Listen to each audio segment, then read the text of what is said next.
This show is a member of the PlanetSide Podcast Network.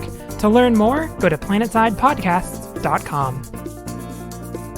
Welcome to I Shouldn't Have to Say This, the podcast where we discuss topics we believe requires critical and nuanced thinking. If you want to get in touch with us, you can email us at saythiscast@gmail.com or follow us on Twitter at saythiscast or go to saythiscast.com to hear previous episodes.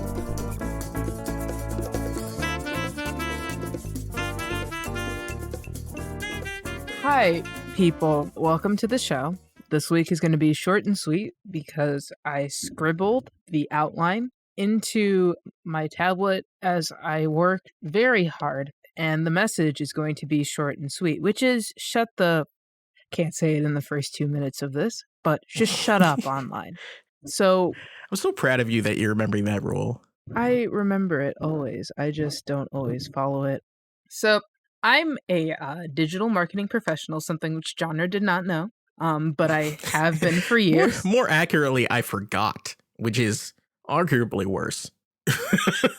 Which impacted us by him not knowing, but that's okay. And I just want to reiterate a point that I think that a lot of us already know. Engagement is a resource online. It's actually the most important resource. Everybody is looking for engagement, and every online entity wants it. And 99% of those people or those online entities do not give a shit if that engagement is negative, because 9 out of 10, the good of increased visibility will always outweigh the downside, almost unilateral. So what do I mean there? So outrage sells. Outrage really does sell. I think that a lot of the times on Twitter, we think that dunking is super fun because you take a really bad idea and then you can dunk on that bad idea.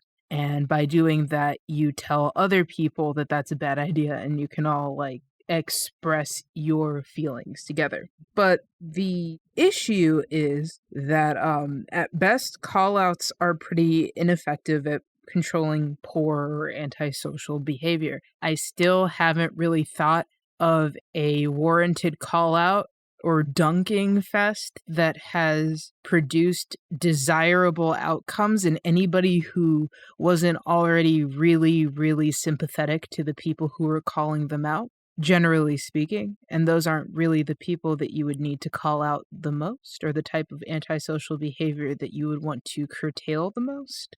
But I can think of a lot of people who were dunked on and gained a platform that they wouldn't have had otherwise. I can't say their names because that would really defeat the fucking purpose.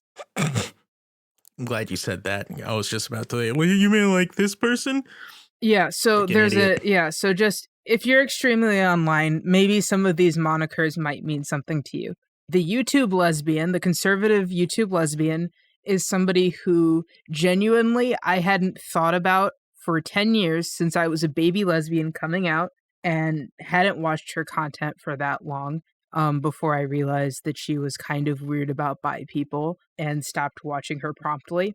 And yet, right now, I mean, it died off a little bit, but there was a period of time for a couple of years where she decided to leave the left and she gained a huge platform from it. Or there's another tanky online who, for some reason, every lefty streamer alive just enjoys dunking on because she's stupid and she says stupid shit. But before everybody started dunking on her, she had about 2,000 followers, and now she's sitting at 10,000 followers, which that isn't a lot, but that's an 80% increase in her follower count. Yep. As a result of being called a dumb fuck online. And that's because even if the majority of people who saw her tweets agreed that they were really fucking stupid, because they were, giving her the increased visibility allowed everybody else who was looking and who was either ambivalent or agreed with her to find her page and to follow her on it, thus making her reach wider than it was before, which is decidedly bad. I mean, the other thing is with a wider reach and with more followers, that means she has more resources. which means she can do it for longer. Like if you only have 2,000 followers, then you might make some money, but you might not be able to do that for your full-time job. But like with an 80% increase or whatever, then you're good. You can do this all the time, which increases the BS that these people can spew. And also, just having a lot of followers and even getting, so she has shit engagement, the person that I'm talking about, and I'm sorry to keep vague posting, but I have to. I would be a hypocrite if I named them. She gets 0 engagement except for when she tweets something stupid and somebody far more prominent than her tweets her out saying that she's a dumb fuck and inviting her on their stream to debate. And though she has low engagement otherwise, those tweets always go wide. Their reach is really, really, really like just about several thousand times more of her typical reach. Like if she gets about 10 likes per tweet, and then she tweets something out and somebody picks it up and it gets 1,500 retweets, the amount of impressions she's getting from that is unbelievable. And the amount of engagement that she's getting for the size of her account doesn't make any fucking sense, logically speaking. And that gives her priority in the algorithm. It's not just that the tweet will get shown to her 10K followers or whatever. Now it's getting shown to everybody who interacts with the tweet about her or interacting with a tweet about the streamer who tweeted the take. So you're multiplying her reach over and over and over again. And this is what happens every single time you do a call out post. And every single time somebody, well, not every time you do, because I'm a small Twitter person. So when I tweet something out, it's not like millions of people. Yeah. I'm talking about for prominent people or even just not prominent people who do go viral with something. The point is that visibility is always good. It's so, yeah, I have some examples here because I've been thinking about this a lot. So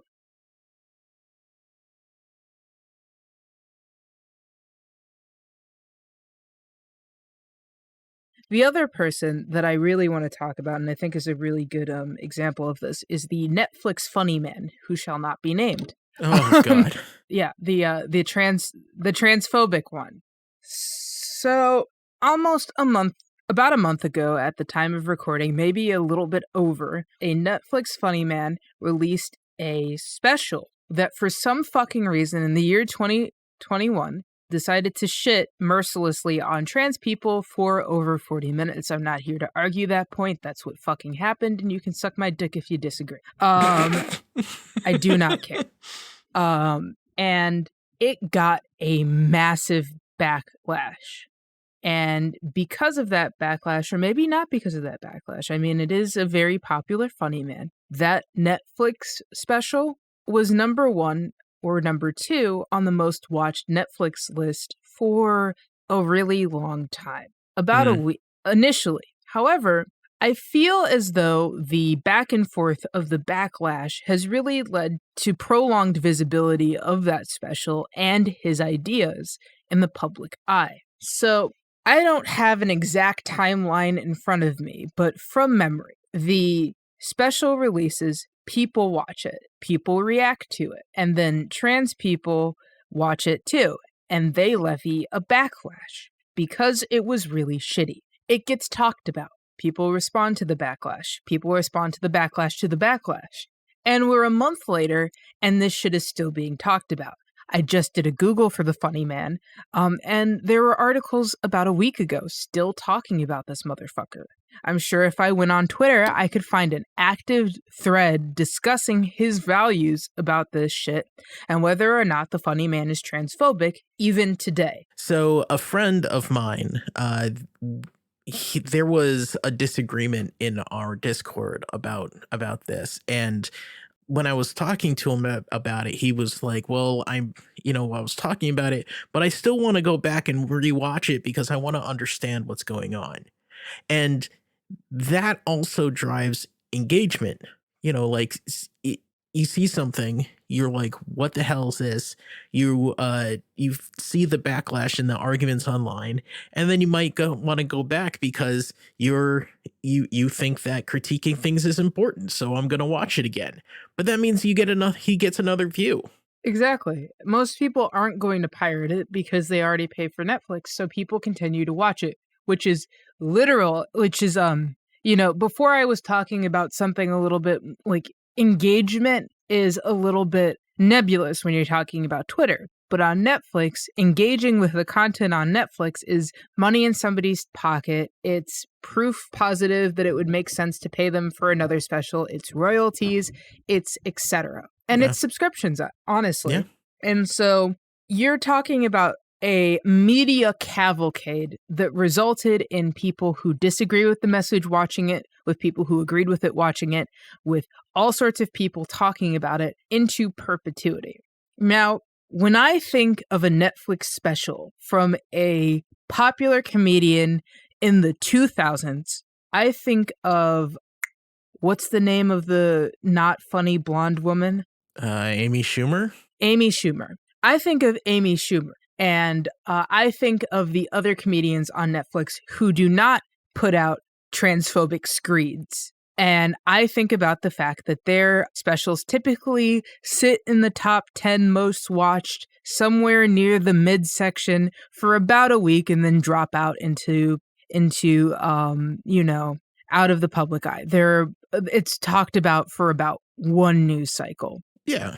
If it's really good, then maybe 2 news cycles. That's the way it should work. So this special, which was transphobic or not transphobic, I, again, don't care, was talked about for several news cycles, like longer than almost any other comedy show in its tier of success. Bo's whatever the fuck, never watched it. That had a little bit more power behind it, but again, it lingered in the top 10s for about a week or two. Bo Burnham? Bo Burnham, thank you. Amy Schumer, top 10, couple weeks, maybe, I don't remember. Funny Man, in the top 10 for around a month. I think for the first time I looked at the top 10 today, and I did not see him. So that's the power of talking about his idea. And I know that a lot of people will listen to this and they'll say, well, people were going to listen to him anyways. I mean, this guy's a public figure. This is Netflix. People are going to watch it. Anyways, the Funny Man's lasting impact on Netflix and in the discourse has far outmatched his peers in terms of what they produce, the amount of engagement it produces, and also the amount of backlash. And I know that a lot of people are saying, well, the backlash was bad, but spoiler alert, Funny Man's doing fine. He's doing great. He probably has another special secured at this point. Netflix is doing fucking fine. They don't give a shit whether that was bad engagement or good engagement, because most of you fuckers only took one day off of watching Netflix, a thing that benefits them and continue to fund them because Netflix creates all sorts of shows, including shit that should never be produced and is garbage, and shit that is good and progressive. Yeah. Unfortunately. But the point is that engagement only helped the Funny Man, and it only helped the platform that published his hateful, reckless garbage. And that's something to remember when we talk about engagement online and dunking and the constant feedback loop that gets created when we see a bad take and we respond to it. Because unfortunately, even though it hurts to sometimes ignore shit that's very obviously bad, online, all you're doing is creating an increased level of visibility. So let's talk about why that. So it surprises me that Netflix, well, it shouldn't surprise me, Netflix makes something like Funny Man specials, like a ton of Funny Man specials, like horrible things, and they make stuff like She-Ra. Exactly. They're going to do whatever the fuck makes the money. It's not a Yeah. political organization. It's a fucking streaming service. Like Amazon hosts Showtime. Showtime has the L word. Who the fuck cares? Like, they're trying to make money here, motherfuckers. What the fuck? So anyways, Sorry, I got distracted. I distracted you. That's my fault. Yeah. What are we gonna go with here? So let's talk about the Netflix funny for a second, for a more concrete example. So I really believe, beyond a shadow of a doubt, from watching the other funny people who go on Netflix and shit out bad comedy specials, that if there was no backlash to the initial special, which was transphobic garbage, and I'm not here to argue whether it was or wasn't, it probably would have been a fart in the breeze. Just because of the nature of these shitty 40-minute throwaway specials. They might be funny, they might not be, but people watch them and then they forget about them. Except if there's an entire criticism feedback loop created because people looked at an obviously bad thing and started talking about it. And I know that there's an argument that people make that say, like, this guy is a popular dude. He was very popular in the early aughts, and this is a public figure and a public platform, and people are going to watch it either way. But I truly do not believe that the funny man would have gotten the attention that he did, or the sympathy. The sympathy is really what is bad. When people started trying to say, like, this is a repeat transphobic person. This is somebody who has had every opportunity in the fucking world to learn more about these issues and just refuses to. And so, I'm sure that one or two people saw people critiquing the special who either didn't have an opinion or agreed with him initially and saw the backlash and saw the criticism and said, oh, well, I guess that they're right. This guy seems really shitty. But from my perspective, I see a lot more people saying, leave him alone. He's a good man. He's funny. He's telling the truth. Insert transphobic dog whistle here. The amount of attention and people who don't focus on trans issues but started because of this garbage is really hard to articulate. It feels as though there are a lot of people who are ambivalent to this shit, that hyper fixated on trans women just because people were calling out that it's transphobic. That's always the case. And that's always the case. As I said before, when you focus on bad takes, yes, you'll get people who disagree, particularly if the person you're dumping on is a 300 Twitter Andy, or 300 follower Andy, which I am. It's not an insult. Who's Andy? What? But when you're talking about these larger figures, you're always going to get the defense squad. I can't say that. You're always going to get the defense squad coming out to defend somebody really, really vehemently on these issues, which they are not going to educate themselves on. They're only now going to have a general feeling of hostility towards the trans community because they shit on a comedian that they have feelings from because his special in the 2000s were funny and he hasn't done a good thing since. And that's kind of the way that it will always go.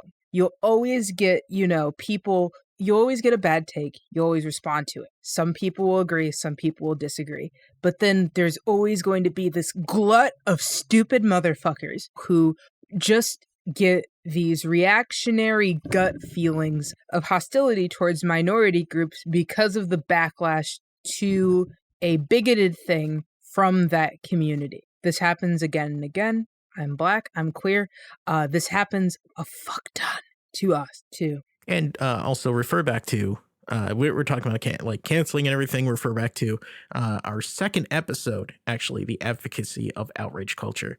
Yeah, that's true. Those are good episodes. But generally speaking, my opinion has remained unchanged. Nobody gets canceled unless they've done something wrong and wrong in a really egregious way and they're going to go to prison for it. It's never worked. Except to people who don't deserve it to begin with.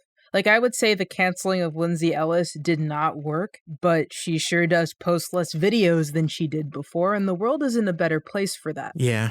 So that's when canceling works. When you find somebody who may or may not deserve something, and you unleash hell on them, and they have a conscience, and they decide to step back. It's like when people tortured Natalie Wynn for like a year emotionally and still do. And she stopped releasing videos and became an alcoholic and shit. Like, oh, geez. Oh, geez. Yeah. So not great stuff on that front. But for the people who are truly unapologetic in their beliefs and truly reactionary, it has never worked. Ever. Unless they went to jail. Okay. So we've become quite abstracted from the original thing I wanted to talk about, which was engagement. Right. But essentially, it goes back to this. Anytime you engage with something online, that's good. That's what people want. If you like something a lot or you dislike it, and then you say, wow, this is great, keep it up. Or you say, wow, this is garbage, fuck you. Most people would say that those are probably equivalent in terms of the way that people feel about it from a marketing perspective. I don't care if it's good or bad in most cases. If somebody is engaging in something, with something, that means that it gets increased visibility. And that means that even if you hated it, somebody else will like it. It's a matter of number case. So whenever you engage in something, you're helping the person you're engaging. It doesn't matter what you're saying to them, no matter how vile a soul, essentially. So that brings me to kind of my prescription about all of this. I think, as a general rule, we should not give engagement, which is a valuable resource under most circumstances, to things that are not good or that we don't want to support. For example, don't dunk on anti-vaxxers, just promote getting a vaccine and why you should get a vaccine. Don't dunk on transphobes. Promote education about why trans people are fine and great and how being able to express ourselves and modify our bodies is one of the greatest things about being a human in the 21st century. As few benefits as do come from that, it feels like sometimes. In general, engaging with shit that's bad is just never a good thing, and we should develop a discipline around. And that's the episode? No. Okay. I want to talk about two more things. I'm just mad about them, and I've been thinking about them. Okay. So, two more examples because I feel like talking about them. So, number one, NFTs aren't going anywhere. NFTs are a thing. They're going to be a thing. Yeah. And they're really bad. And the only way it's ever going to get stopped is if we regulate the shit out of them, which they should be, because it's trading in securities, which is something that should be regulated. So there's that. But I do want to say that I feel strongly that the rapid proliferation of NFTs in pop culture and just generally companies jumping on the train has been led primarily not by the people producing NFTs because they're weird, sweaty bastards selling to 15-year-olds with too much money from daddy, but rather from people shitting on the idea of NFTs. Because, though everybody seemingly fucking hates NFTs a lot, except for the extremely wealthy, nobody would know what they were if it wasn't for the amount of people saying that they're bad and explaining why they're bad step by step by step. You know? I could probably, I've watched some pretty gnarly fucking videos, and I could tell Janra, I've watched some really shitty videos, but it wouldn't be as bad until I started explaining exactly what they are, because the consciousness of those videos is promoting the content within them. Does that make sense? Every time time you say, I hate NFTs, and then you explain in a super granular way why NFTs are bad, you're also highlighting the reasons why a company might want to sell NFTs. That's what I'm trying to say. I see. I mean, because it is a scam, and companies are trying to scam us constantly. That's the point of the company.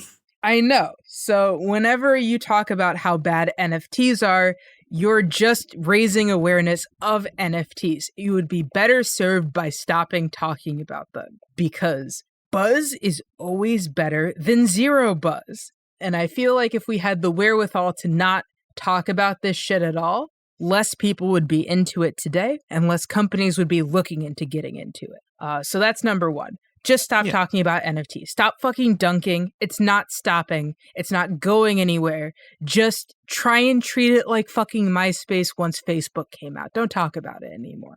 Generally speaking, the only thing worse than being bad is being unremarkable really does apply to marketing in most cases. Second of all, there is a cottage industry of videos that are fake how-to. So think about, the videos that are like, you can make an entire tres leches cake if you put an egg and 1 pound of sugar and 1 thimbleful of milk into a milk carton. It will turn out as a tres leches cake. You know those fake videos, like the tasty ones? Not at all. You're lucky. I have no idea what you're talking about. Sorry. Okay. Which is good, I guess. Yeah, that's fantastic. There are a lot of really shitty cooking videos where people do sometimes just shit that would never work in 1,000 years, and you're going to waste ingredients if you try them.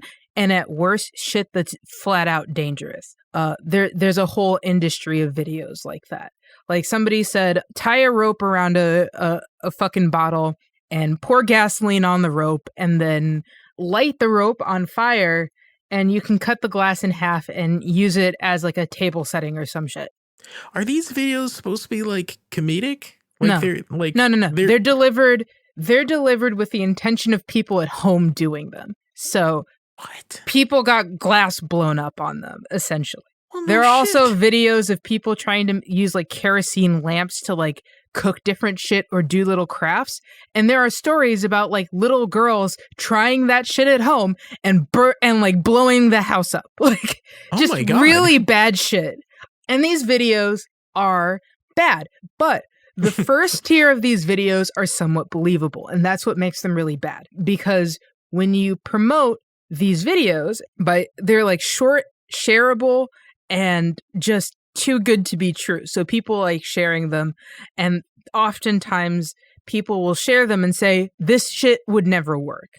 But the problem is when you share the video, because it's so stupid you can't believe that it exists, more people see it. And even if you say that it looks stupid, the algorithm that Google is working with, or whatever social media platform you're talking about, says this is a video that gets people to interact with it. It is completely ambivalent to the reason why you interacted with it. It's looking at engagement metrics only. So it starts promoting that stupid fucking video.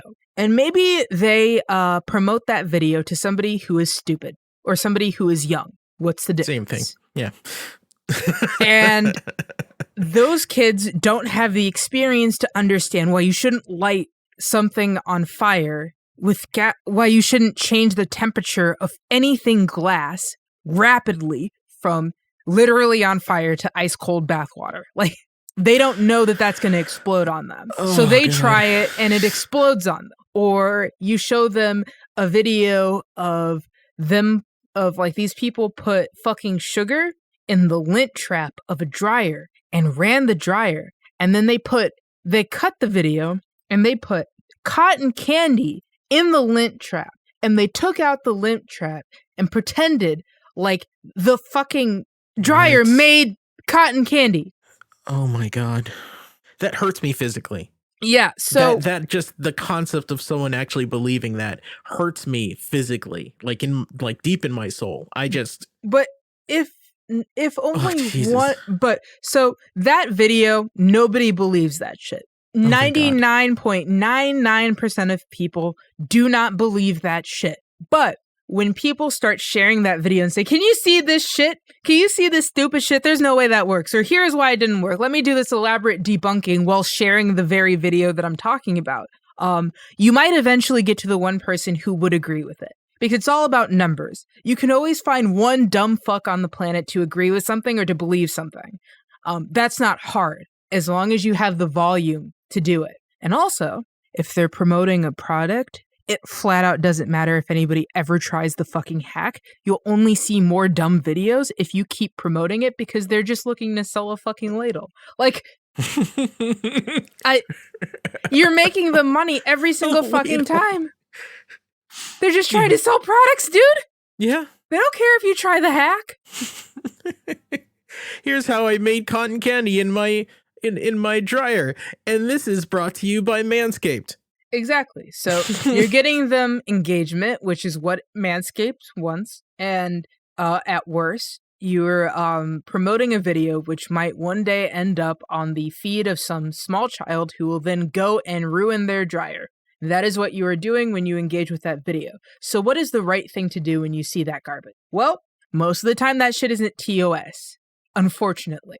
So maybe just ignore the shit out of it. Don't even click on it. Just ignore it. No view, no like, no dislike. And sure as shit, do not comment on that bullshit. That's what everybody wants. That's the highest form of engagement that you can possibly get. A comment is really, really valuable. Do not give it to things that are bad, even if you are saying that they are bad in the comment. Because Unless it's this video. Because if you think this video is bad, please comment, dislike, and let us know. Yeah. Because you will hurt us if you do that. It'll hurt deeply. my feelings, and I'll stop recording. I will lay down, and I will become catatonic. Yes. So I will please torch my microphone if there are comments completely savaging us. This is the truth. I'll literally never recover. Yeah. But back to the point. Right. Engagement is always good. It's always good. Even when it's bad, it's good. So I think that we should all, if we want a better online environment than we have right now, which I think that everybody unilaterally agrees on, what we need to do is stop giving attention to shit that sucks. We really do. Because it always gets more attention than the things that are good, unfortunately. And whenever you promote bad shit, somehow, even if you're saying it's bad, it has a way of becoming more popular than if you said nothing at all. So until we figure out a way to address this garbage without promoting it at the same time, or until algorithms are legislated or something to not promote garbage that people hate so hard, we're just going to have to ignore the shit and promote things that are better. And if you must, just on Twitter, take a picture of the thing, talk about it vaguely. Do not use keywords. Don't say the phrase or a close variant of the phrase. Just vague post constantly. It's irritating, but it is better. Except when you're talking about people who are super popular. So I would not say ignore Donald Trump, because Donald Trump was the president of the United States of America. So that is the exception to the rule. Or like a Dave Rubin. People that actually wield like actual power to and who would ruin people's lives. Yeah. And who would multiply massively in their size as a platform if you were to like, regardless of whether you interact with them or not, because they're already privileged by the algorithm. But it needs be said that there are a lot of conservative motherfuckers who really thrived during Gamergate. And it wasn't because the message that they were sending was really popular or anything. It's because people engaged with them constantly and said that they were dumb and bad. And they were able to somehow amass the amount of people necessary in order to solidify their place in the world. Like the Quartering, who is somebody who is not gone yet. Oof. The Quartering would have not existed if people hadn't been like constantly dunking on his dumb ass, because his content sucks and he's a hack. So every time you do that, you create people who are never going to squash. So just shut the fuck up online. Do talk to people in real life, but not online. That's the episode. So we were just talking about, or maybe we'll talk about later, I don't know. I record this at the end of the episode, so fuck you if I'm creating spoilers. So we talked about rewarding good content or things that you like to see with engagement. But there's also another way that you can reward us for our hopefully good content. And that is by giving us some fucking money. Tell them how, Janra. Every time we record one of these things, I love it because you start off saying, you know what, you can really help the show by fucking paying us. Not by fucking us. I don't want to fuck any of you.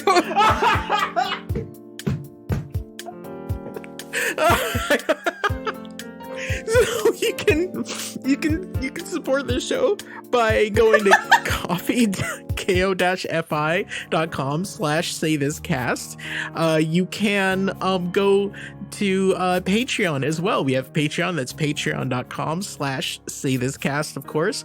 And there you can sign up for being a patron at $1, $5, $10, whatever you'd like to do. If you do the $5 level, then you can hear the episode early, like at least a day early.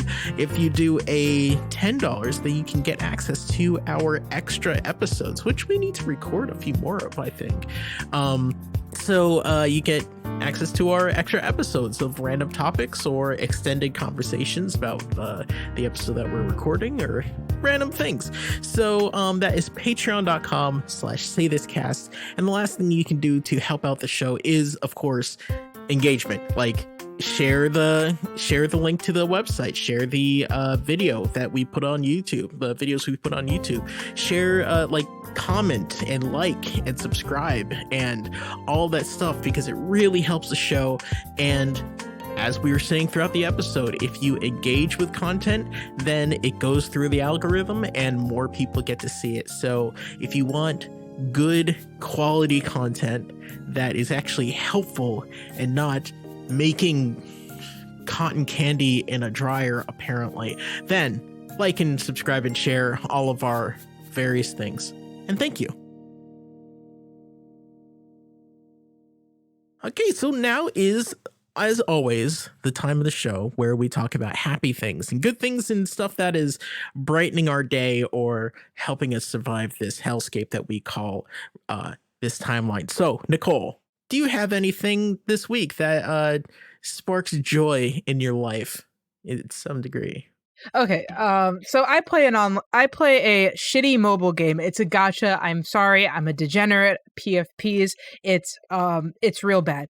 Called Arknights. But I really love this game, and I have been playing it since it first released. And every few months they do a event called Contingency Contract. And Contingency Contract is one of the community's favorite games or game modes because it's hard. The game, generally speaking, isn't that easy. It's pretty play friendly, but it's pretty difficult, generally speaking. And this just kind of amps up the difficulty by a lot. And the goal of it is every day to do these difficult stages where you can kind of amp up the difficulty even more and get past those things. And then there's usually a permanent stage that's really hard where essentially you have to figure out, I need to beat this stage with all of these fucking difficulty modifiers and get through it. And if you get through it on the first week, then you get a special medal. So typically, the way that I have done this historically is to watch a bunch of videos and see other people's strategies and then to apply them to my own game. And in my worst and most degenerate moments, I just straight up follow the strategy verbatim with my own units and barely change anything, which doesn't feel good. And even if I get the medal, I'm just I followed a strategy. I found a YouTuber whose name escapes me, who and he guides in order to beat it, which is seeming possible, which is really exciting. So there's that. And also, I hate gachas. So I feel like every time I talk about gacha games on this fucking podcast, they're bad. But I really love Arknight. So anyways, what's making you happy, Janra? Well, there are a few things that I've been going over, trying to think of what little thing Astalon Tears of Earth is a really good game that I've been playing. It has a really long play time that isn't boring, and it has this thing where if you finish one story, then you can play another character in that story, like another side character, and go on their little adventure throughout the same dungeon. So that's really cool. So that's Astalon Tears of Earth. I built a server last weekend. We needed a new server because the last one we were using was a computer that was 10 years old and it was falling apart. So that was really cool. But the main thing that I've been really focusing on, last episode I mentioned the new show that I'm trying to develop about being in chronic pain, life with chronic pain. And I'm finally at the stage where I can talk about it more openly and invite people to know what it is. So it's going to be called Living on the Pain Scale. It is going to be a short form series in seasons. And each episode, like I said last time, is going to focus on a different aspect of living life with chronic pain. Now, the reason I'm saying this now is because the meat of each episode, I want them to be different stories and voices from people that experience chronic pain in their lives. So I don't want it to just be me. I want it to be people that from different walks of life and different experiences and different anecdotes and stories and everything like that.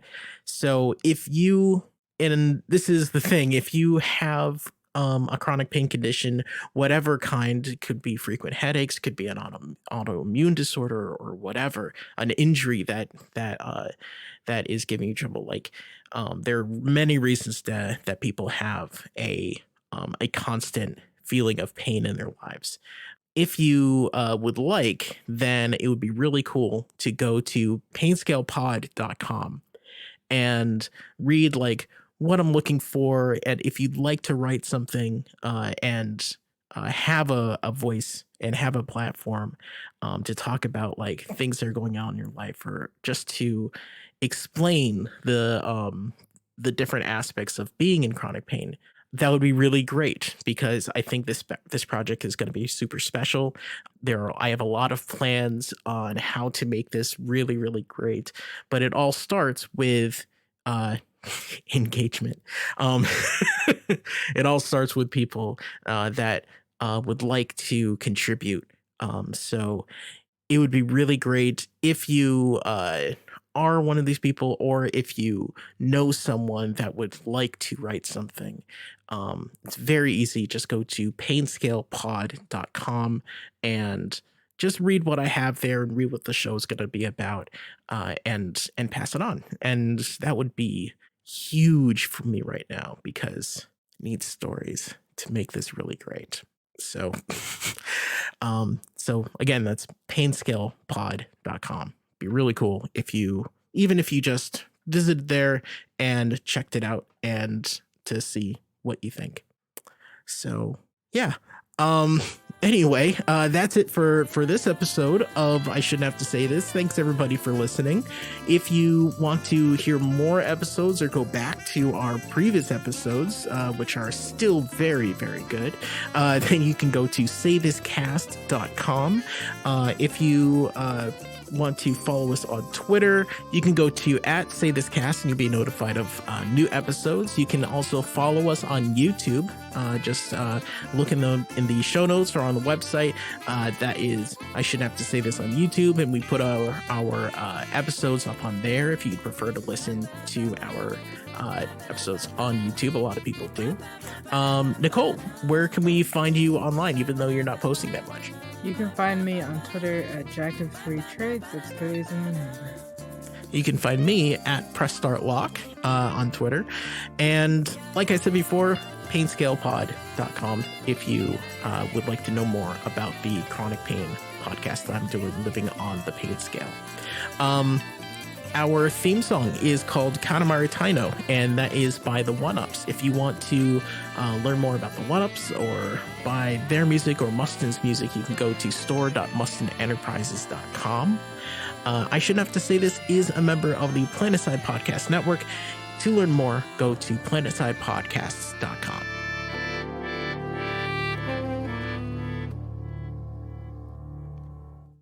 I mean, this guy's a public figure. This is Netflix. People are going to watch it.